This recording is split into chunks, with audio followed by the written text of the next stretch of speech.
आप सभी को नमस्कार। जहां हिंदुस्तान टाइम्स समिट में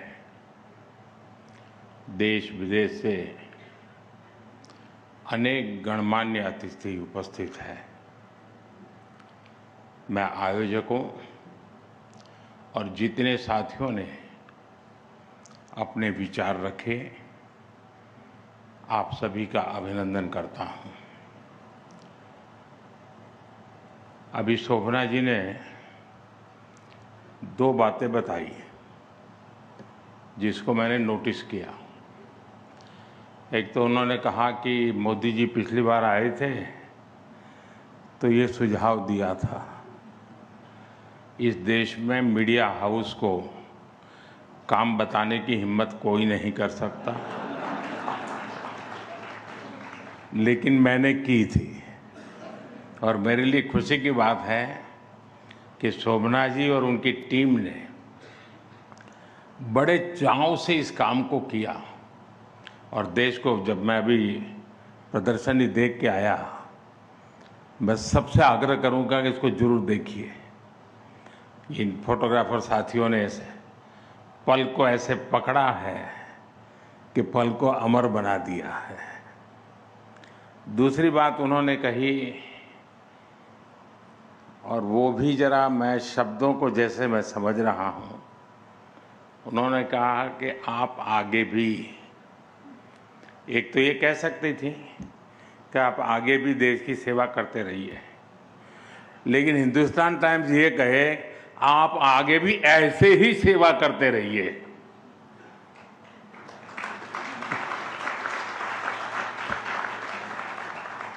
तो मैं इसके लिए भी विशेष रूप से आभार व्यक्त करता हूं।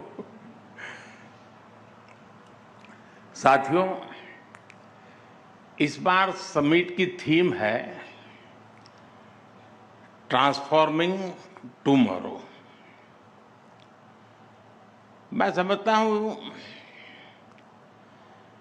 जिस हिंदुस्तान अखबार का 101 साल का इतिहास है,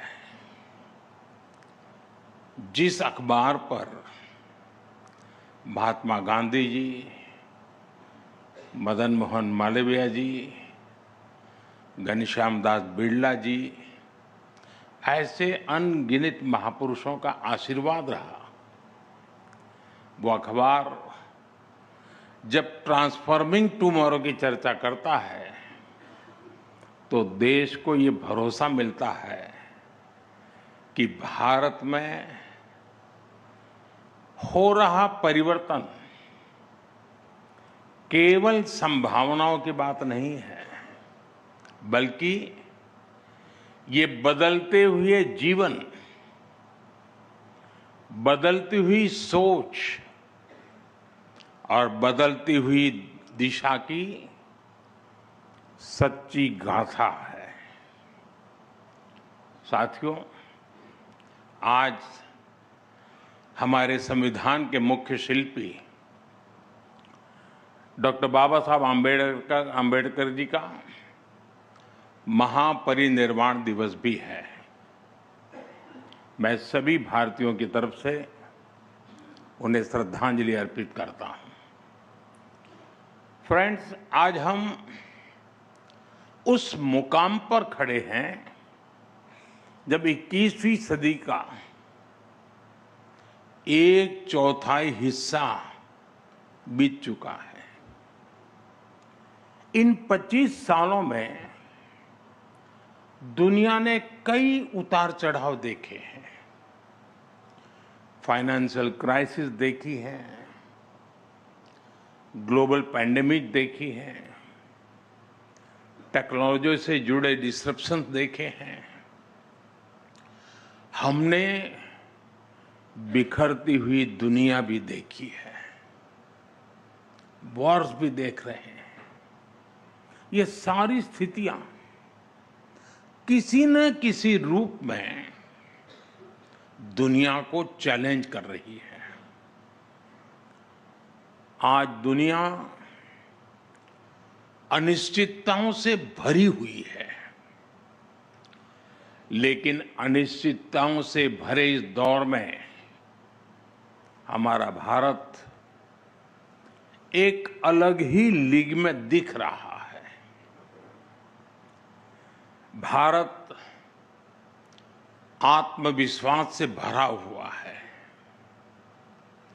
जब दुनिया में स्लो डाउन की बात होती है, तब भारत ग्रोथ की कहानी लिखता है।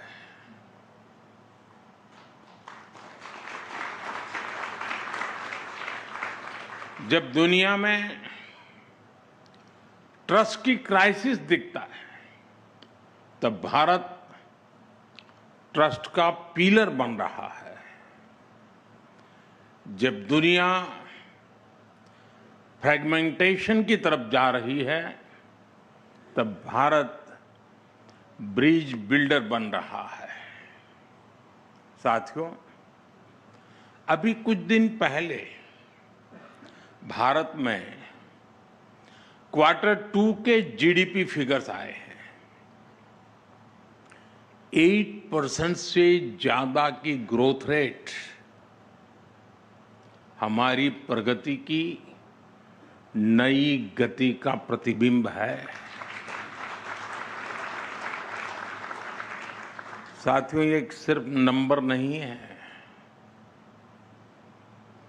ये स्ट्रॉन्ग मैक्रो इकोनॉमिक सिग्नल है। ये संदेश है कि भारत आज ग्लोबल इकोनॉमी का ग्रोथ ड्राइवर बन रहा है। और हमारे ये आंकड़े तब है जब ग्लोबल ग्रोथ 3% के आसपास है। G7 की इकोनॉमीज औसतन 1.5% के आसपास है, 1.5%। इन परिस्थितियों में भारत हाई ग्रोथ और लो इन्फ्लेशन का मॉडल बना हुआ है। एक समय था जब हमारे देश में खास करके इकोनॉमिस्ट हाई इन्फ्लेशन को लेकर चिंता जताते थे। आज वही इन्फ्लेशन लो होने की बात करते हैं। साथियों, भारत की ये उपलब्धियां सामान्य बात नहीं है। ये सिर्फ आंकड़ों की बात नहीं है, ये एक फंडामेंटल चेंज है जो बीते दशक में भारत लेकर आया है। ये फंडामेंटल चेंज रिजिलियंस का है। ये चेंज समस्याओं की समाधान की प्रवृत्ति का है। ये चेंज आशंकाओं के बादलों को हटाकर आकांक्षाओं के विस्तार का है। और इसी वजह से आज का भारत खुद भी ट्रांसफॉर्म हो रहा है और आने वाले कल को भी ट्रांसफॉर्म कर रहा है।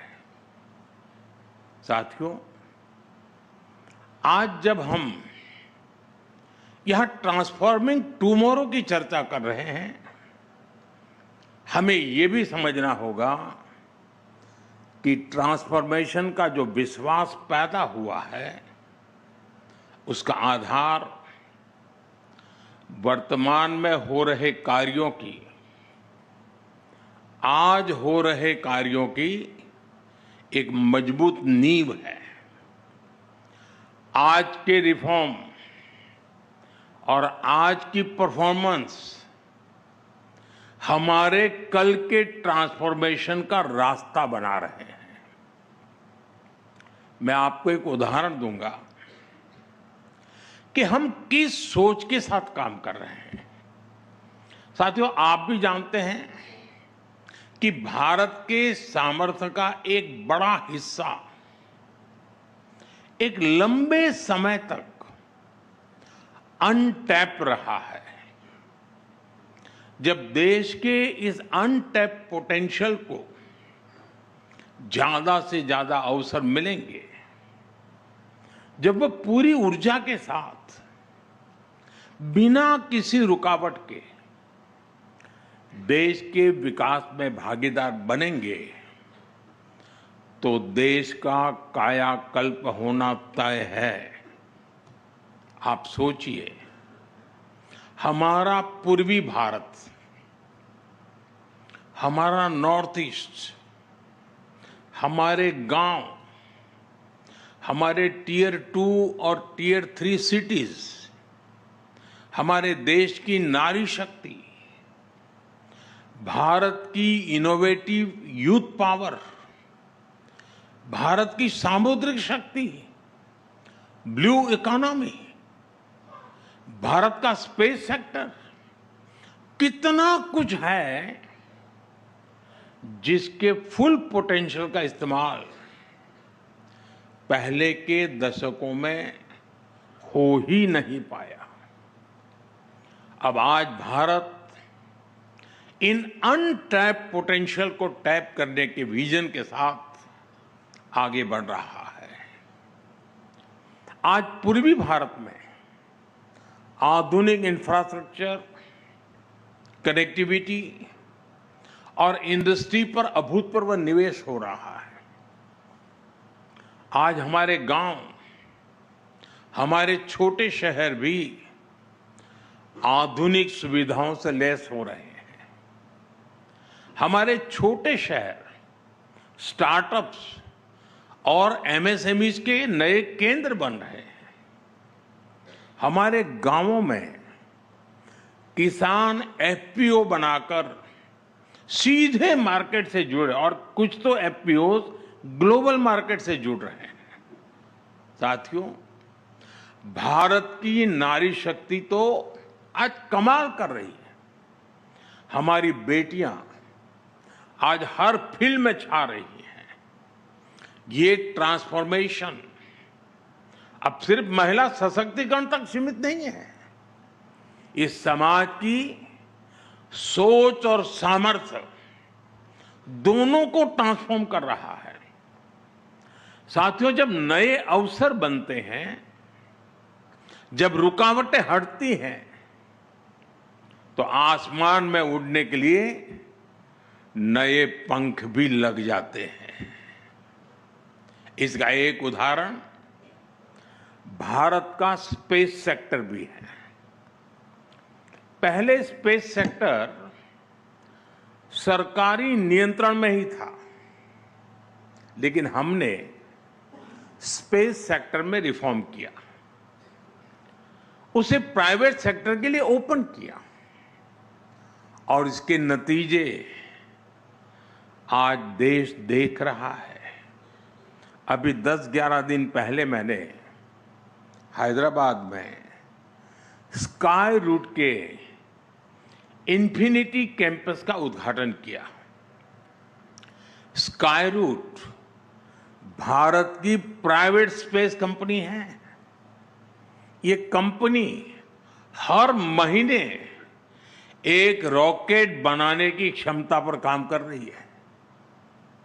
ये कंपनी फ्लाइट रेडी विक्रम-1 बना रही है।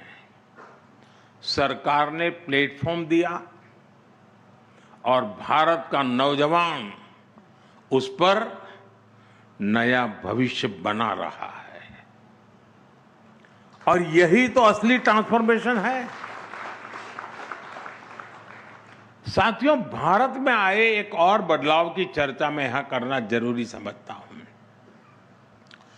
एक समय था जब भारत में रिफॉर्म्स रिएक्शनरी होते थे,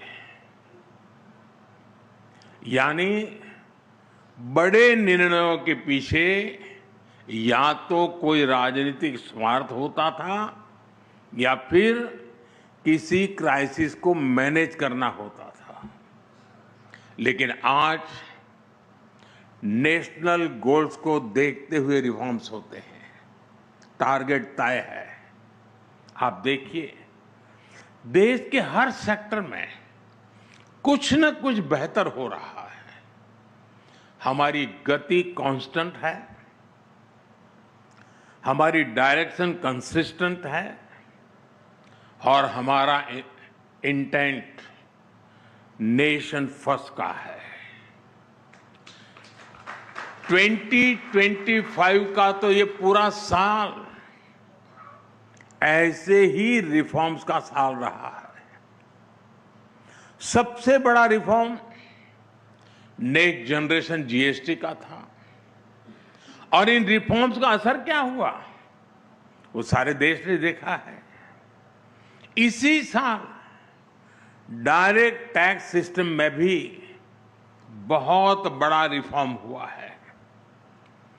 12 लाख रुपए तक की इनकम पर जीरो टैक्स एक ऐसा कदम रहा जिसके बारे में एक दशक पहले तक सोचना भी असंभव था। साथियों, रिफॉर्म के इसी सिलसिले को आगे बढ़ाते हुए अभी 3-4 दिन पहले ही स्मॉल कंपनी की डेफिनेशन में बदलाव किया गया है। इससे हजारों कंपनियां अब आसान नियमों, तेज प्रक्रियाओं और बेहतर सुविधाओं के दायरे में आ गई है। हमने करीब 200 प्रोडक्ट कैटेगरीज को मैंडेटरी क्वालिटी कंट्रोल ऑर्डर से बाहर भी कर दिया गया है। साथियों, आज के भारत की ये यात्रा सिर्फ विकास की नहीं है, ये सोच में बदलाव की भी यात्रा है। ये मनोवैज्ञानिक पुनर्जागरण, साइकोलॉजिकल रेनेसां की भी यात्रा है। आप भी जानते हैं, कोई भी देश बिना आत्मविश्वास के आगे नहीं बढ़ सकता। दुर्भाग्य से लंबी गुलामी ने भारत के इसी आत्मविश्वास को हिला दिया था और इसकी वजह थी गुलामी की मानसिकता। गुलामी की ये मानसिकता विकसित भारत के लक्ष्य की प्राप्ति में एक बहुत बड़ी रुकावट है और इसलिए आज का भारत गुलामी की मानसिकता से मुक्ति पाने के लिए काम कर रहा है। साथियों, अंग्रेजों को अच्छी तरह से पता था कि भारत पर लंबे समय तक राज करना है तो उन्हें भारतीयों से उनके आत्मविश्वास को छीनना होगा। भारतीयों में हीन भावना का संचार करना होगा और उस दौर में अंग्रेजों ने यही किया भी। इसलिए भारतीय पारिवारिक संरचना को दकियानुसी बताया गया, भारतीय पोशाक को अनप्रोफेशनल करार दिया गया, भारतीय त्योहार संस्कृति को इरेशनल कहा गया, योग आयुर्वेद को अनसाइंटिफिक बता दिया गया, भारतीय आविष्कारों का उपहास उड़ाया गया और ये बातें कई कई दशकों तक लगातार दोहराई गई। पीढ़ी दर पीढ़ी ये चलता गया, वही पढ़ा वही पढ़ाया गया और ऐसे ही भारतीयों का आत्मविश्वास चकनाचूर हो गया। साथियों, गुलामी की इस मानसिकता का कितना व्यापक असर हुआ है, मैं उसका कुछ उदाहरण आपको देना चाहता हूं। आज भारत दुनिया की सबसे तेजी से ग्रो करने वाली मेजर इकोनॉमी है। कोई भारत को ग्लोबल ग्रोथ इंजन बताता है, कोई ग्लोबल पावर हाउस कहता है। एक से बढ़कर एक बातें आज हो रही हैं। लेकिन साथियों,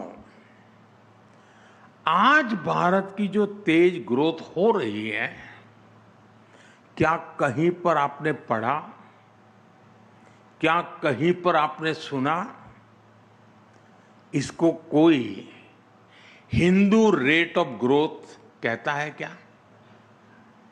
दुनिया की तेज इकोनॉमी, तेज ग्रोथ कोई कहता है क्या? हिंदू रेट ऑफ ग्रोथ कब कहा गया? जब भारत 2-3% की ग्रोथ के लिए तरस गया था। आपको क्या लगता है, किसी देश की इकोनॉमिक ग्रोथ को उसमें रहने वाले लोगों की आस्था से जोड़ना, उनकी पहचान से जोड़ना, क्या ये अनायास ही हुआ होगा क्या? जी नहीं, ये गुलामी की मानसिकता का प्रतिबिंब था। एक पूरे समाज, एक पूरी परंपरा को अनप्रोडक्टिविटी का, गरीबी का पर्याय बना दिया गया। यानी ये सिद्ध करने का प्रयास किया गया कि भारत की धीमी विकास दर का कारण हमारी हिंदू सभ्यता और हिंदू संस्कृति है। और हद देखिए, आज जो तथाकथित बुद्धिजीवी हर चीज में, हर बात में सांप्रदायिकता खोजते रहते हैं, उनको हिंदू रेट ऑफ ग्रोथ में सांप्रदायिकता नजर नहीं आई। ये टर्म उनके दौर में किताबों का, रिसर्च पेपर्स का हिस्सा बना दिया गया। साथियों, गुलामी की मानसिकता ने भारत में मैन्युफैक्चरिंग इकोसिस्टम को कैसे तबाह कर दिया और हम इसको कैसे रिवाइव कर रहे हैं, मैं इसके भी कुछ उदाहरण दूंगा। भारत गुलामी के कालखंड में भी अस्त्र शस्त्र का एक बड़ा निर्माता था। हमारे यहां ऑर्डिनेंस फैक्ट्रीज का एक सशक्त नेटवर्क था। भारत से हथियार निर्यात होते थे। विश्व युद्धों में भी भारत में बने हथियारों का बोलबाला था। लेकिन आजादी के बाद हमारा डिफेंस मैन्युफैक्चरिंग इकोसिस्टम तबाह कर दिया गया। गुलामी की मानसिकता ऐसी हावी हुई कि सरकार में बैठे लोग भारत में बने हथियारों को कमजोर आंकने लगे और इस मानसिकता ने भारत को दुनिया के सबसे बड़े डिफेंस इंपोर्टर के रूप में से एक बना दिया। साथियों, गुलामी की मानसिकता ने शिप बिल्डिंग इंडस्ट्री के साथ भी यही किया। भारत सदियों तक शिप बिल्डिंग का एक बड़ा सेंटर था। यहां तक कि 5-6 दशक पहले तक, यानी 50-60 पहले, भारत का 40% ट्रेड भारतीय जहाजों पर होता था। लेकिन गुलामी की मानसिकता ने विदेशी जहाजों को प्राथमिकता देनी शुरू की। नतीजा सबके सामने है। जो देश कभी समुद्री ताकत था, वो अपने 95% व्यापार के लिए विदेशी जहाजों पर निर्भर हो गया है। और इस वजह से आज भारत हर साल करीब $75 बिलियन यानी लगभग 6 लाख करोड़ रुपए विदेशी शिपिंग कंपनियों को दे रहा है।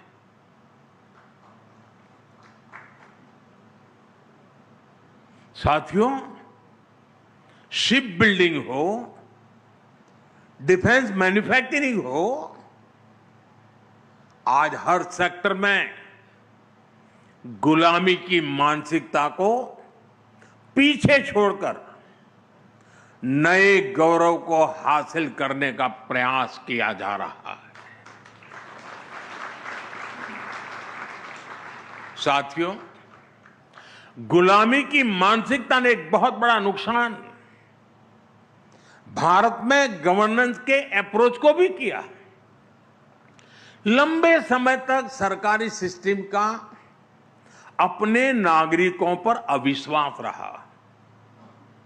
आपको याद होगा, पहले अपने ही डॉक्यूमेंट्स को किसी सरकारी अधिकारी से अटैच कराना पड़ता था। जब तक वो थप्पा नहीं मारता है, सब झूठ माना जाता था। आपका परिश्रम किया हुआ सर्टिफिकेट, हमने ये अविश्वास का भाव तोड़ा और सेल्फ अटेस्टेंट को ही पर्याप्त माना। मेरे देश का नागरिक कहता है, ये मैं कह रहा हूं, मैं उस पर भरोसा करता हूं। साथियों, हमारे देश में ऐसे ऐसे प्रावधान चल रहे थे जहां जरा जरा भी गलतियों को भी गंभीर अपराध माना जाता था। हम जन विश्वास कानून लेकर आए और ऐसे सैकड़ों प्रावधानों को डिक्रिमिनलाइज किया है। साथियों, पहले बैंक से 1000 रुपये का भी लोन लेना होता था तो बैंक गारंटी मांगता था, क्योंकि अविश्वास बहुत अधिक था। हमने मुद्रा योजना से अविश्वास के इस कुचक्र को तोड़ा।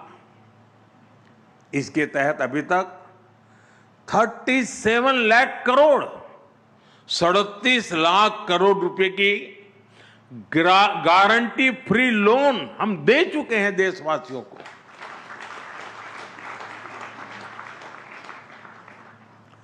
इस पैसे से उन परिवारों के नौजवानों को भी एंटरप्रेन्योर बनने का विश्वास मिला है। आज रेहड़ी पटरी वालों को भी, ठेले वाले को भी बिना गारंटी बैंक से पैसा दिया जा रहा है। साथियों, हमारे देश में हमेशा से ये माना गया कि सरकार को अगर कुछ दे दिया तो फिर वहां तो वन वे ट्रैफिक है। एक बार दिया तो दिया, फिर वापस नहीं आता है, जा गया। यही सबका अनुभव है। लेकिन जब सरकार और जनता के बीच विश्वास मजबूत होता है तो काम कैसे होता है। अगर कल अच्छी करनी है ना तो मन आज अच्छा करना पड़ता है। अगर मन अच्छा है तो कल भी अच्छा होता है। और इसलिए हमने एक और अभियान लिया है। आपको सुनकर के ताजुब होगा, और अभी अखबारों में उसकी, अखबारों वालों की नजर नहीं गई है उस पर। मुझे पता नहीं जाएगी कि नहीं जाएगी, आज के बाद हो सकता है चली जाए। आपको ये जानकर हैरानी होगी कि आज देश के बैंकों में हमारे ही देश के नागरिकों का 78,000 करोड़ रुपया, 78,000 करोड़ रुपये अनक्लेम पड़ा है बैंकों में। पता नहीं कौन है, किसका है, कहां है। इस पैसे को कोई पूछने वाला नहीं है। इसी तरह इंश्योरेंस कंपनियों के पास करीब 14,000 करोड़ रुपए पड़े हैं। म्यूचुअल फंड कंपनियों के पास करीब 3,000 करोड़ रुपए पड़े हैं। 9,000 करोड़ रुपए डिविडेंड का पड़ा है, और ये सब अनक्लेम पड़ा हुआ है, कोई मालिक नहीं उसका। ये पैसा गरीब और मध्यम वर्गीय परिवारों का है, और इसलिए जिसके हैं वो तो भूल चुका है। हमारी सरकार अब उनको ढूंढ रही है देश भर में। अरे वे बताओ, तुम्हारा तो पैसा नहीं था, तुम्हारे माँ बाप का तो नहीं था, कोई छोड़ के तो नहीं चला गया। हम जा रहे हैं। हमारी सरकार उसके हकदार तक पहुंचने में जुटी हुई है, और इसके लिए सरकार ने स्पेशल कैंप लगाना शुरू किया है। लोगों को समझा रहा है कि भाई देखिए, कोई है कोई अता पता, आपके पैसे कहीं हैं क्या, गए हैं क्या। अब तक करीब 500 डिस्ट्रिक्ट्स में हम ऐसे कैंप लगाकर हजारों करोड़ रुपए असली हकदारों को हम दे चुके हैं जी। पैसे पड़े थे, कोई पूछने वाला नहीं था, लेकिन मोदी है, ढूंढ रहा है, अरे यार तेरा है, ले जा। साथियों, ये सिर्फ एसेट की वापसी का मामला नहीं है, ये विश्वास का मामला है।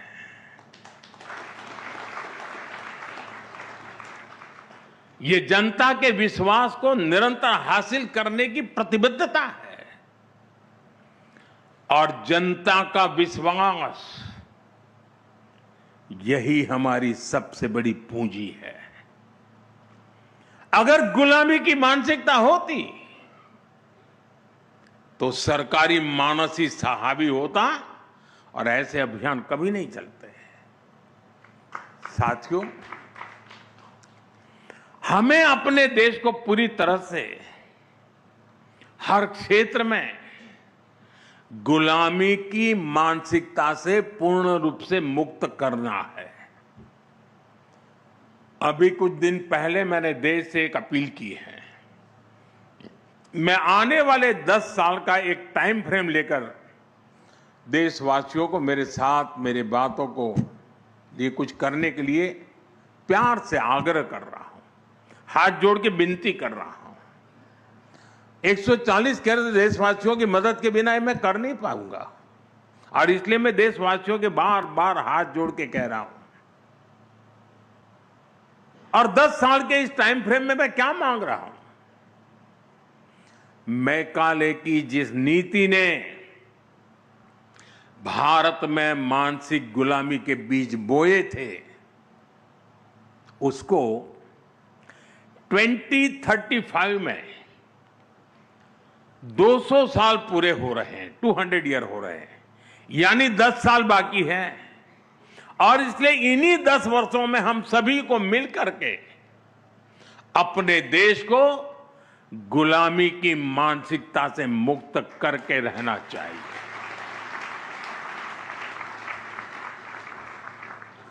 साथियों, मैं अक्सर कहता हूं, हम लीक पकड़कर चलने वाले लोग नहीं हैं। बेहतर कल के लिए हमें अपनी लकीर बड़ी करनी ही होगी। हमें देश की भविष्य की आवश्यकताओं को समझते हुए वर्तमान में उसके हल तलाशने होंगे। आजकल आप देखते हैं कि मैं मेक इन इंडिया और आत्मनिर्भर भारत अभियान पर लगातार चर्चा करता हूं। शोभना जी ने भी अपने भाषण में उसका उल्लेख किया। अगर ऐसे अभियान 4-5 दशक पहले शुरू हो गए होते तो आज भारत की तस्वीर कुछ और होती। लेकिन तब जो सरकारें थी, उनकी प्राथमिकताएं कुछ और थी। आपको वो सेमीकंडक्टर वाला किस्सा भी पता ही है। करीब 50-60 साल पहले, 5-6 दशक पहले एक कंपनी भारत में सेमीकंडक्टर प्लांट लगाने के लिए आई थी, लेकिन यहां उसको तवज्जो नहीं दी गई और देश सेमीकंडक्टर मैन्युफैक्चरिंग में इतना पिछड़ गया। साथियों, यही हाल एनर्जी सेक्टर का भी है। आज भारत हर साल करीब करीब 125 लाख करोड़ रुपए का, 125 लाख करोड़ रुपए के पेट्रोल डीजल गैस का इंपोर्ट करता है। 125 लाख करोड़ रुपया। हमारे देश में सूर्य भगवान की इतनी बड़ी कृपा है, लेकिन फिर भी 2014 तक भारत में सोलर एनर्जी जनरेशन कैपेसिटी सिर्फ 3 गीगावाट थी, 3 गीगावाट थी। 2014 तक की मैं बात कर रहा हूं, जब तक कि आपने मुझे यहां लाकर के बिठाया नहीं। 3 गीगावाट। पिछले 10 वर्षों में अब ये बढ़कर 130 गीगावाट के आसपास पहुंच चुकी है।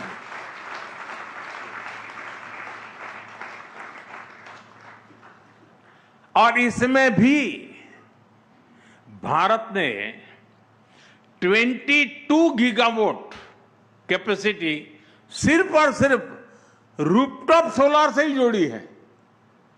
22 गीगावाट एनर्जी रूफटॉप सोलर से। साथियों, पीएम सूर्यघर मुफ्त बिजली योजना ने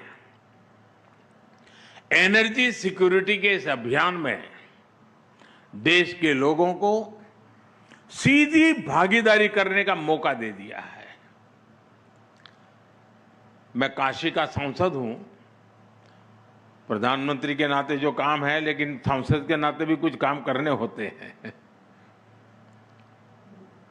मैं जरा काशी के सांसद के नाते आपको बताना चाहता हूं, और आपके हिंदी अखबार की तो ताकत है तो उसको तो जरूर काम आएगा। काशी में 26,000 से ज्यादा घरों में पीएम सूर्यघर मुफ्त बिजली योजना के सोलर प्लांट लगे हैं। इससे हर रोज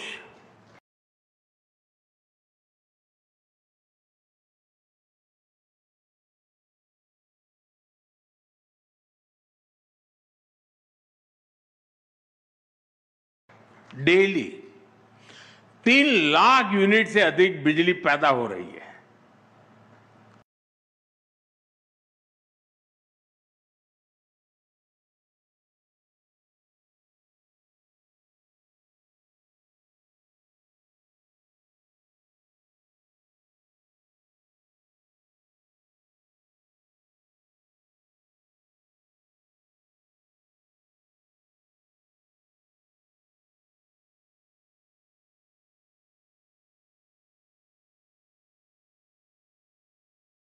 और लोगों के करीब 5 करोड़ रुपए हर महीने बच रहे हैं, यानी साल भर के 60 करोड़ रुपए।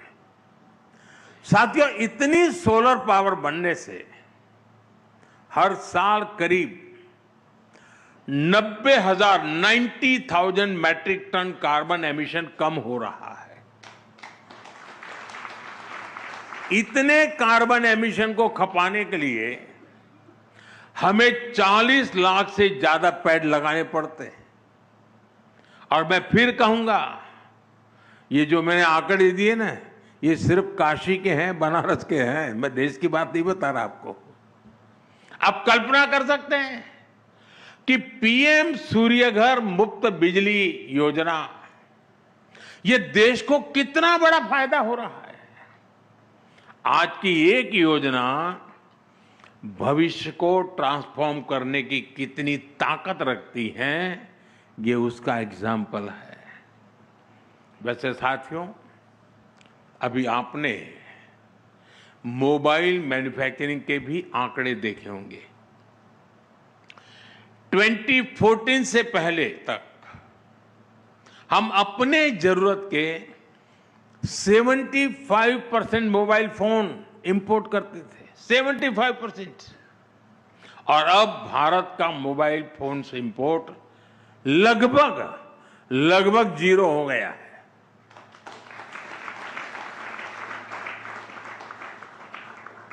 अब हम बहुत बड़े मोबाइल फोन एक्सपोर्टर बन रहे हैं। 2014 के बाद हमने एक रिफॉर्म किया, देश ने परफॉर्म किया और उसके ट्रांसफॉर्मेटिव नतीजे आज दुनिया देख रही है।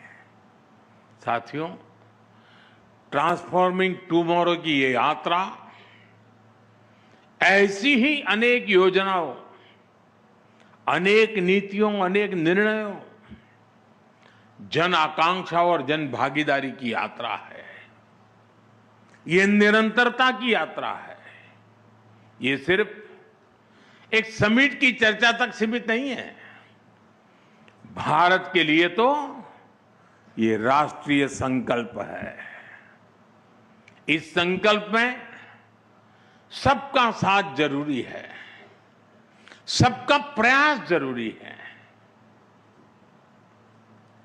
सामूहिक प्रयास हमें परिवर्तन की ऊंचाई को छूने के लिए अवसर देंगे ही देंगे।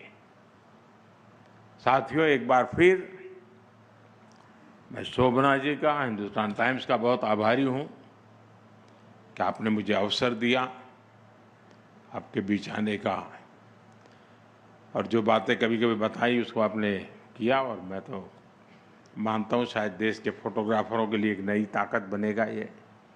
इसी प्रकार से अनेक नए कार्यक्रम भी आप आगे के लिए सोच सकते हैं। मेरी मदद लगे तो जरूर मुझे बताना। आइडिया देने का मैं कोई रॉयल्टी नहीं लेता हूं।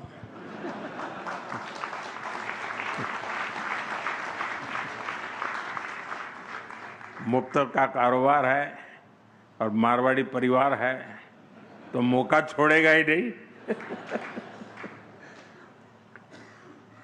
बहुत बहुत धन्यवाद आप सबका। नमस्कार।